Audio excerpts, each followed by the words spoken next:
love, unrequited, robs me of my rest. Love, hopeless love, my ardent soul encumbers. Love, nightmare-like, lies heavy on my chest, and weaves itself into my midnight slumbers.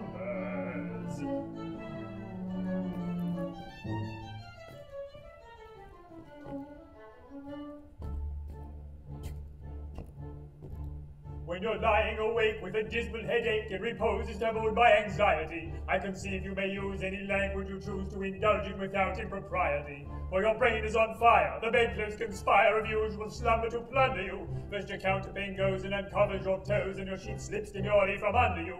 Then the blanketing tickles, you feel like mixed pickles, so terribly sharp is the pricking.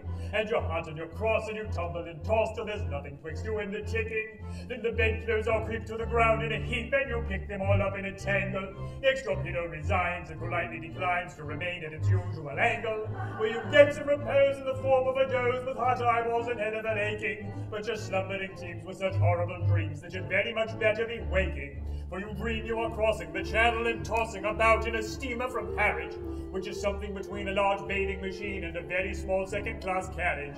And you're giving a treat, any ice and cold meat, to a party of friends and relations. They're a ravenous horde, and they all came on board at Sloane Square and South Kensington stations. And bound on that journey, you find your attorney, who started that morning from Devon. He's a bit undersized, and you don't feel surprised when he tells you he's only 11. Well, you're driving like mad with a singular lad. By the by, the ship's now a four-wheeler, and you're playing round games, and he calls you bad names when you tell him that ties pay the dealer. Well, this you can't stand, so you throw up your hand, and you find you're as cold as an icicle. In your shirt and your socks, the black silk with gold tops, crossing Salisbury Plain on a bicycle. And he and the crew are on bicycles too, which they've somehow or other invested in. And he's telling the tars all the particulars of a company he's interested in.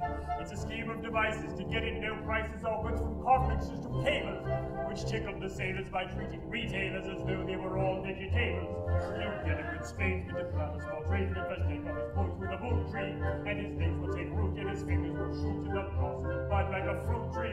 From the greengrocer's tree you get grapes and green pea, cauliflower, pineapple, and cranberries, or the page of a blood cherry brandy with bronze apple puffs and three-quarters and cranberries. The shares of a penny and ever so many are taken by Rothschild and Baring, and just as a few are allotted to you, you awake with a shudder despairing.